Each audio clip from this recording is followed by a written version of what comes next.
এই পৃথিবীতে এমন কিছু জায়গা আছে যেখানে এক পা এগোলেই বদলে যায় মানুষের জীবন।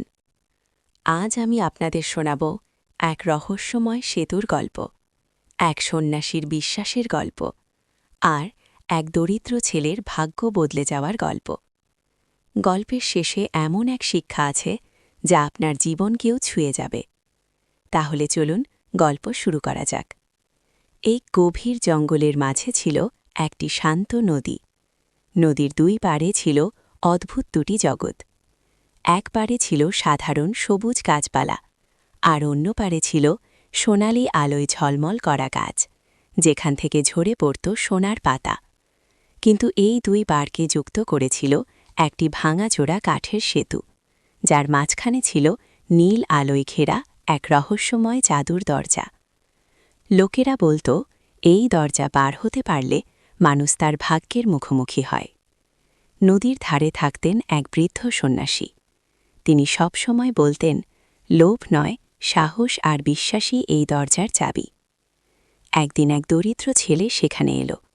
তার ঘরে খাবার ছিল না, চোখে ছিল স্বপ্ন, আর মনে ছিল ভয়। সে দেখল দূরে সোনার স্তূপ ঝলমল করছে ভাগ্যের প্রতিশ্রুতি। ছেলেটি সন্ন্যাসীকে জিজ্ঞেস করল, আমি কি সেতু পার হব?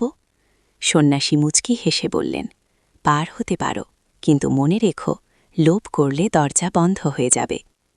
ছেলেটি ধীরে ধীরে সেতুতে পা রাখল। হঠাৎ নীল আলো আরও উজ্জ্বল হয়ে উঠল, চারদিক কেঁপে উঠল। এক মুহূর্তের জন্য তার মনে এলো, সব সোনা নিয়ে পালিয়ে যাব। ঠিক তখনই দরজার আলো নিভে যেতে শুরু করল। ছেলেটি চোখ বন্ধ করে বলল, আমি শুধু আমার প্রয়োজনটুকুই চাই। আলো আবার জ্বলে উঠল, দরজা খুলে গেল। ছেলেটি ওপারে পৌঁছাল, এক মুঠো সোনা নিল আর বাকিটা রেখে দিল। যখন সে ফিরে এলো, সেতু মিলিয়ে গেল, জাদুর দরজা চিরতরে বন্ধ হয়ে গেল। সন্ন্যাসী বললেন, আজ তুমি ধনী হয়েছ টাকায় নয়, ধনী হয়েছ মনে। ছেলেটি বুঝে গেল, সব ধন সোনায় নয়, কিছু ধন থাকে সততা আর সংযমে।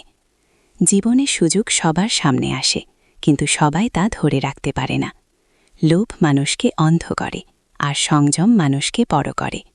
যে কমে সন্তুষ্ট থাকতে জানে, সেই আসল অর্থে ধনী। আপনাদের যদি এই গল্পটা ভালো লেগে থাকে, তাহলে ভিডিওটিতে অবশ্যই একটা লাইক দিন, আর এমন আরও সুন্দর শিক্ষামূলক গল্প পেতে আমাদের চ্যানেলটি সাবস্ক্রাইব করুন। আপনার একটি সাবস্ক্রাইব আমাদের আরও ভালো গল্প বানাতে অনুপ্রেরণা দেয়। ধন্যবাদ।